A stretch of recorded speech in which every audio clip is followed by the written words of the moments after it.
Hello my dear students. तो आज हम लोग वर्क कमिटीज़ के बारे में पढ़ेंगे।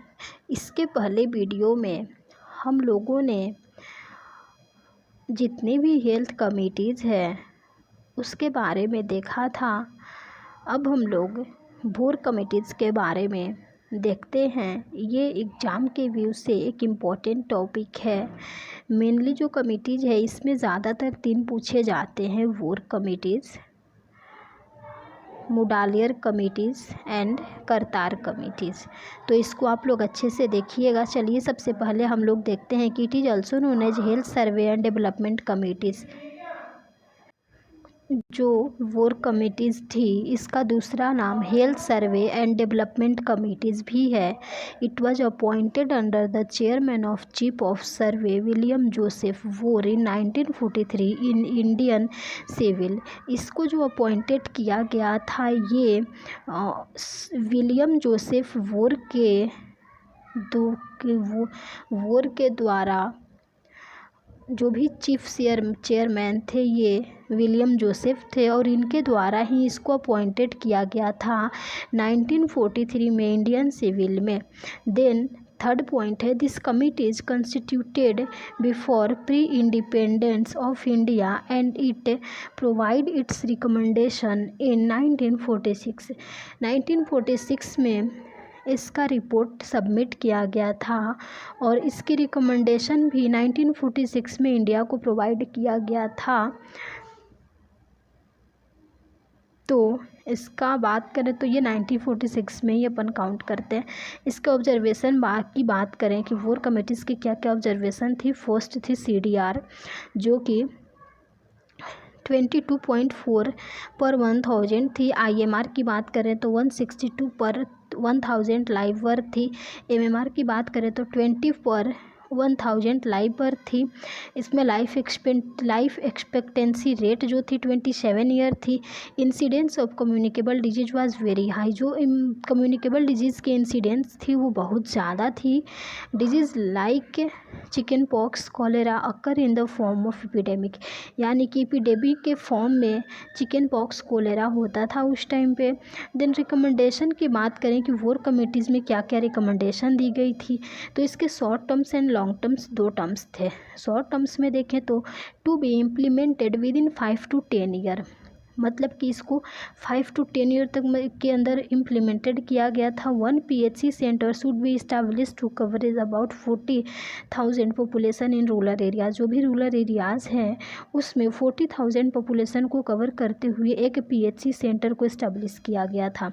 अ सेकेंडरी हेल्थ सेंटर जिसको CHC बोलते हैं, इम्प्लीमेंटेड टू सीवियर एज अ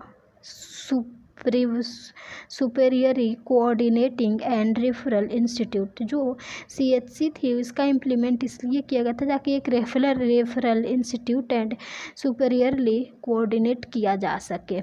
जो भी PHC में अगर जो केसेस आती थी वहाँ पे उसको सोल्व आउट नहीं कर सकते थे तो उसको रेफ़र किया जाता था CHC के अंदर, भी किया जाता है।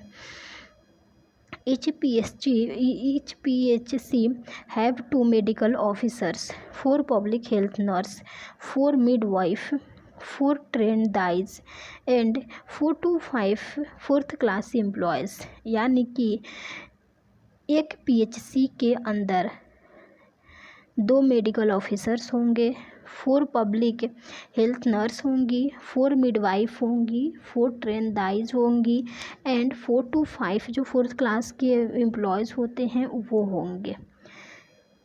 लॉन्ग टर्म की बात करें तो जो लॉन्ग टर्म प्लान था ये था कि it is based on 3 level system या 3 टायर सिस्टम। ये 3 टायर सिस्टम के ऊपर बेस्ड था। फर्स्ट टायर की बात करें तो it is 75 bedded PHC unit with population coverage of 1000 to 10,000 to 20,000 should be establish.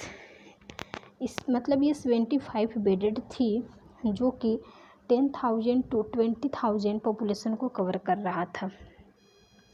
Staffing pattern की बात करें तो there should be 6 medical officer, 6 public health nurse, 2 sanitary inspectors, 2 health assistants and other supportive staff थे। Second tiers की बात करें तो 650 bedded regional health sector should be for serving as referral centre for 30 to 40 PHC centres.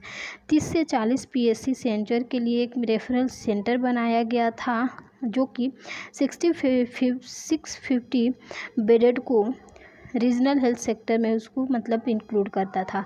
Third tier की बात करें तो it's a district hospital with 2500 bedded unit for serving about 3 million population, and these hospitals provide 3-month training program in preventive and social medicine to prepare social physician। यानी कि ये जो था ये डिस्ट्रिक्ट हॉस्पिटल ये जो था इसमें मेनली क्या था कि ये क्या करता था, प्रिपेयर करता था सोशल फिजिशियन को social medicine and preventive care provide करवाने के लिए, और इसके अंदर 3 मंथ की ट्रेनिंग प्रोग्राम प्रोवाइड करवाया जाता था। और इसके अंदर क्या था कि 3 मिलियन पॉपुलेशन सर्व करते थे और इसमें 2500 बेड था जो कि एक डिस्ट्रिक्ट हॉस्पिटल के साथ में था।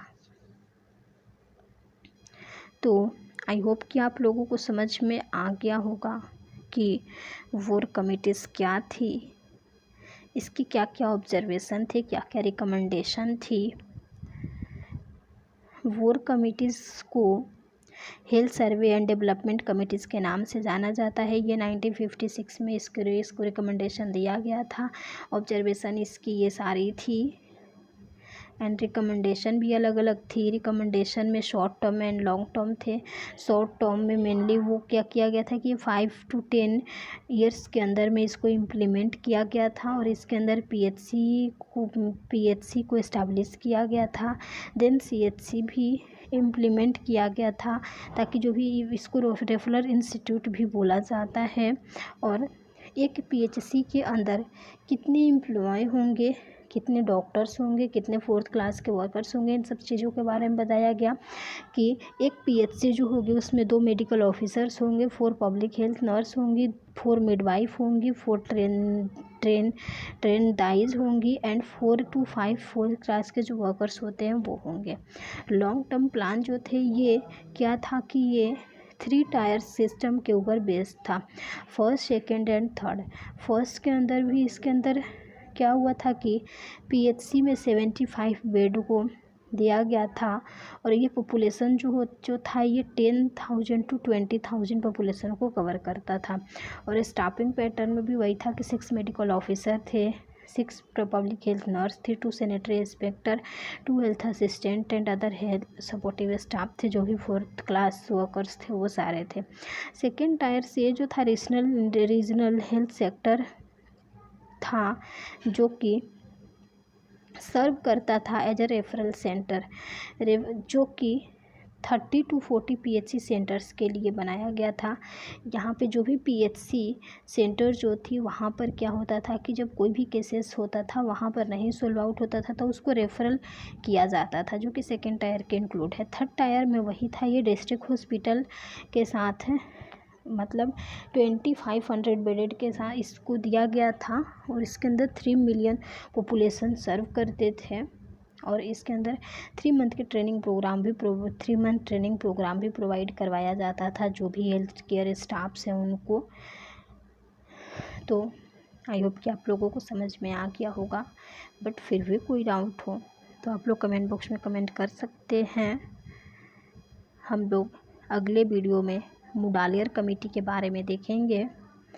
तो अगर आप लोग मेरे चैनल पर नए हैं तो चैनल को सब्सक्राइब कीजिएगा, अपने दोस्तों में शेयर कीजिएगा। Thank you so much my dear students.